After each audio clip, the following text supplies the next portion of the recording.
Ayun na, mapagpalang araw sa ating lahat, mga ka-business. And yesterday, nag-celebrate po yung aking soon-to-be mother-in-law na si Mami Luisioni. Ayan, tawagin na natin siyang bilang Mami Louie. Ayan. So yun, kahapon ay nag-celebrate po kami ng kanyang 49th birthday.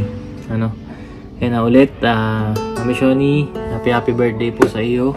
Happy 49th birthday. Ayan. So, ayun na mga ka-business, kahapon. Hindi na rin ako masyadong nag-vlog doon. Siyempre, as much as I want na maging extra special yung kanyang araw. Kasi compared dun sa last year, siyempre masaya rin naman kami nun. Kasi, kompleto. Bagaman, hindi naman nakapunta yung kanyang panganay na anak. Dahil syempre may asawa na din, may conflict lang din siguro sa schedule. Pero syempre hindi naman makakapayag yun na hindi makabati. Ayun, papakita ko sa inyo yung naging celebration last year. Mga slideshow lang ng mga pictures and videos kung meron.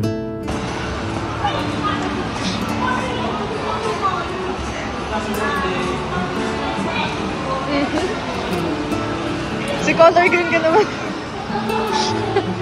At so ngayon, this year syempre, alam naman natin, nag-birthday siya ngayon.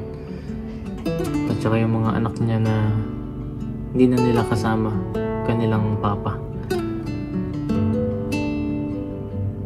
So ayun, kahit paano ay salamat pa rin sa Panginoong Diyos dahil nakaabot pa rin siya sa kanyang birthday ngayong taon. At niloob ng Panginoong Diyos na lugtungan yung kanyang buhay at lakas para masubaybayan pa yung kanyang mga anak.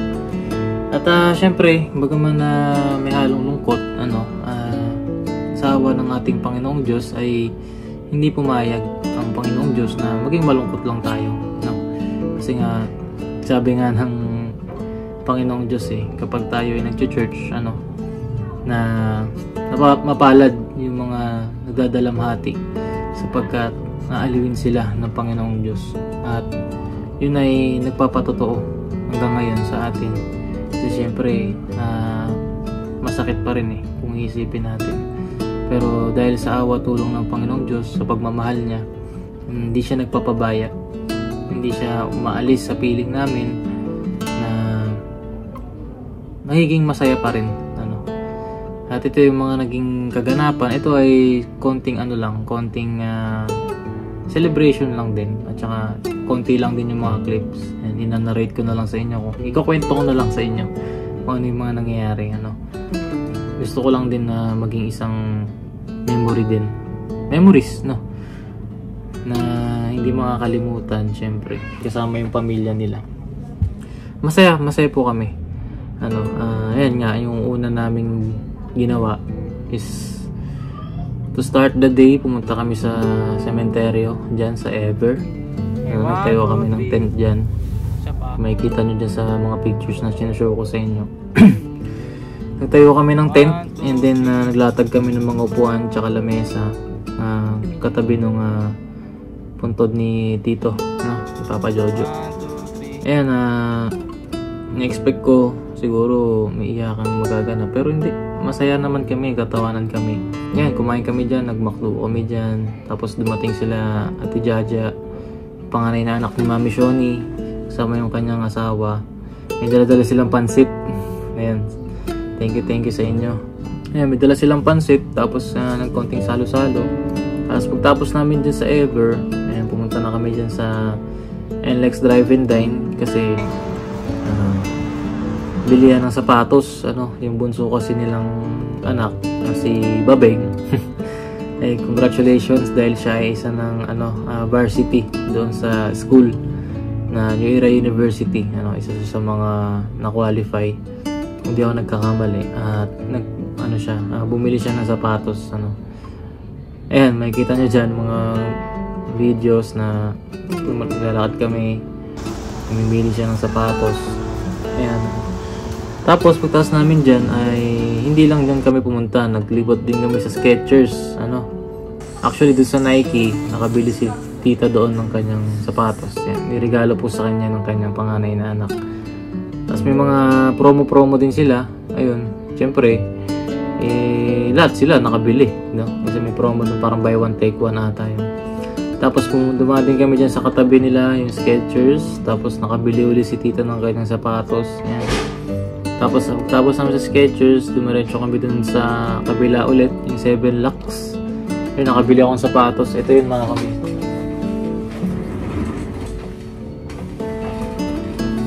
Ito yung sapatos na nabili ko.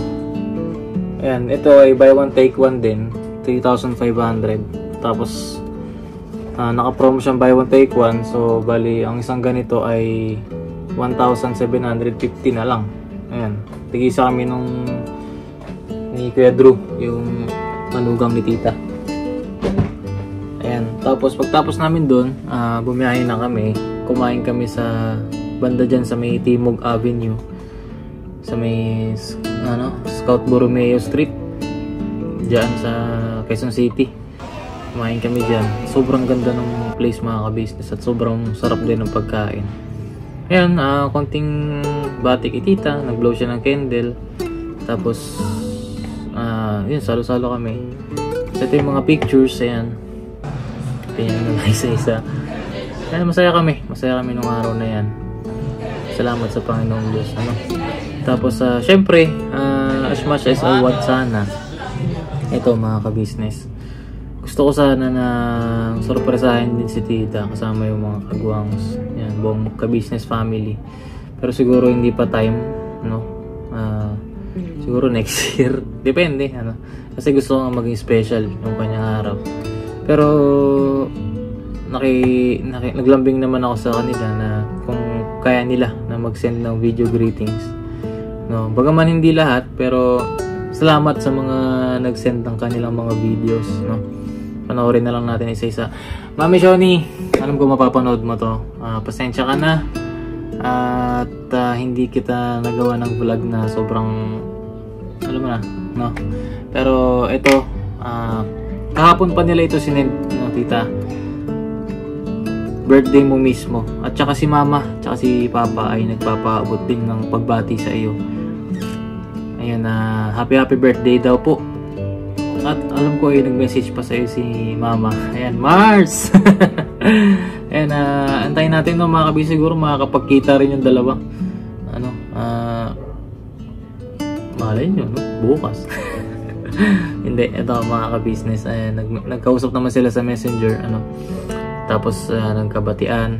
Ayan, tapos ito yung mga videos na send po sa akin ng mga kagwang, ilan sa mga kagwang. Ayan, syempre kaming buong family, buong ka-business family ay pumabati po sa iyo tita ng happy birthday, at sana ay bigyan ka pa ng Diyos ng mahabang buhay at lakas para sa iyong mga anak. Higit sa lahat ay para makapaglingkod sa ating Panginoong Diyos, ano? At stay healthy at mag-iingat lagi kasi ikaw ay nagda-drive ng motor, ano? Ingat palagi sa daan. Ayun, dito lang kami, buong ka-business family, para din sa inyong pamilya, ano? At mga ka-business, kung po pwede sana ay batiin natin si Mami Shoni dyan sa comment section ng happy birthday. Ayan, pagtulungan natin si Mami Shoni. So ayun na mga ka-business, tita, happy birthday ulit, at I love you so much, at lagi kayong mag-iingat. God bless po sa inyo. At ito lang po yung mga videos na ginawa ng mga kagwangs, ng ilan sa mga kagwangs, ano? Salamat ng marami sa mga kagwangs na nag-effort na bumati at nag-send sa akin ng video. Salamat sa inyo. Alright. Ayun, happy birthday po. Siyempre, sana maging masaya ka ngayong araw na to. Yes. Siyempre, happy birthday po sa iyo, Ma'am Lois. Yes, Ma'am Lois, happy birthday po. Happy birthday. And sana masaya ka ngayong araw na ito. And sana bigyan ka pa ng mahabang buhay. Makasama mo pa yung mga anak. Ano po. So, ayun, muli, happy birthday. Enjoy your day. Yes. Alright. At yun sa akin naman, at kay Intoy at saka yun sa aking sambahayan ay bumabati sa iyo ng maligayang kaarawan. At syempre, ingat ka palagi. At Ma'am Lois, sana ay good health and happy lagi. Okay? Okay. Alright. Ayun nga pala, si Nika ay hindi ko kasama dahil nandito ako sa business house. Yes. Happy birthday po. Happy birthday. At God bless po lagi. God bless po. Business, isang mapagpalang araw po sa atin lahat. Ngayong araw ay may babati lang po tayo na napaka-special na tao dahil kanyang kaarawan ngayon. Gusto ko pong batiin ang mama ni Miss Jal na girlfriend ni Boss Dave, yun Ma'am Lois. Happy birthday po sa inyo. More birthdays to come. Wish you all the best in life at enjoy your day. Yan po. Ulit, happy birthday po and God bless. So po, magandang gabi po sa ating lahat. Siyempre, sa naging biyanan ni Boss Dave. Soon to be. Happy birthday sa iyo, Ma'am Luis. Lois. Happy birthday sa iyo. Sana marami pang birthday darating sa iyo. Sana ay lagi lang tayong mag-iingat at lagi tayong manalangin sa ating mahal na Panginoong Diyos. At sana maging ano man na si Boss Dave. Yan lang, happy birthday sa iyo. Yan, happy birthday po sa mama ni Miss Jal, si Ma'am Lois. Kung tama ba yung pronunciation ko, Ma'am Lois, happy birthday po. Wish ko lang na sana bigyan ka pa ni Lord ng mahabang buhay para yan masubaybayan mo pa sila, Boss Dave. Makita mo pa ang magiging apo. Yes, makita niyo pa yung magiging apo mo po kay Boss Dave at kay Miss Jal. Yes. Yun, wish you more birthdays to come. Yun na pala yun. Good health, syempre. At saka, yun, sana ingatan ka lagi ng Panginoong Diyos kung saan ka man pupunta. Yun, happy birthday po sa inyo. Yun lang. Yun lang po. Happy birthday po. God bless po. So yun na mga kabisnes, bilang outro ko. Salamat ng marami sa inyong panonood, sa mga ilan nanood at naabang palagi sa aming mga upload. Thank you so much po sa mga solid ka-business dyan. Salamat ng napakarami sa inyo. Tao sa puso, pagpapasalamat namin sa inyong patuloy na pagsuporta. So yun na mga kabisnes, hanggang dito na lang ang aking video. Salamat ng marami sa inyong pagsama at lagi kayong mag-iingat. Alright, never say goodbye. Tomorrow is another day. Pira.